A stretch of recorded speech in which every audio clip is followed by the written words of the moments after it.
In this lecture, we're going to continue with OWASP Top 10, and we start out with A3, injections. And remember, injections was the top one in 2013 and 2017. So while it is not the top one, it is still a major issue. Now, what are injection attacks? It's really just any code that can be injected into user forms, and most often we would see it with SQL, NoSQL, OS commands, or LDAP. And the attackers are able to exploit this because we don't have strong enough input validation, data type limitation on input fields, or input length limitations. And all that really means is we only allow certain characters in certain fields, and we only allow them exactly enough characters to do whatever they need to do. If you need to put in a state in the US, you get 2 letters, only 2 letters. If you need to put in a phone number, you get 10 numbers, only numbers. If it's a name, well then you only get, let's say, 30 characters. If your name is longer than that, well then leave some of it out. And for names, you can only use letters, meaning you can't inject code because you can't use the right characters and you don't have enough character space. And I think in this context, we need to talk a little bit about CGIs, Common Gateway Interfaces, and APIs, Application Programming Interfaces. CGIs are protocols that run on our web server, and they generate web pages dynamically, and we use that interface to make sure that proper input makes it back to our database. We separate the untrusted, which is the user, from the trusted, which is the database.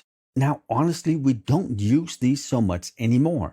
They're just better, faster, and more secure ways of achieving the same results. I do, however, feel like we need to talk about them first off because it's part of the books, it's part of the curriculum, and while it mostly has been replaced by secure APIs or other secure web applications, they do the same thing. They separate the user from the database, they just do it better.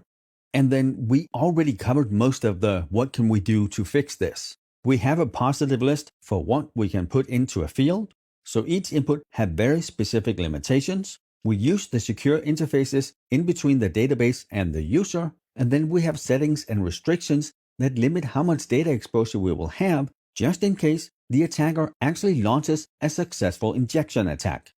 Next up, we have A4, insecure design, and this is a new one on the list. And while it is new on the top 10, it's still been something that has been a problem for a really long time. And with the danger of repeating myself, we need to design security into our applications. And this can both be security that we didn't design in, it can be design flaws, or any other loophole that an attacker can use. And this should not be confused with insecure implementation. We can design an app completely perfect, super secure, but if they implement it wrong, well then it doesn't really matter. The other way around, if we design an app poorly, not secure, then it doesn't matter if we have the best implementation in the world, it will not fix the design flaws. So we need both the secure design and the secure implementation. And the answer here, just like with most of these, is don't do it. And that means that we have our developers use secure design patterns and reference architecture to build our applications. And within our organization, we have libraries with those references and patterns that we know are secure.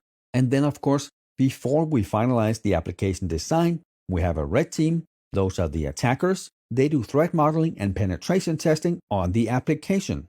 And there are also a ton of tools that the red team can use to automate many of these tasks. And if this application is critical, well then we want to make sure that we have continual logging and continual monitoring.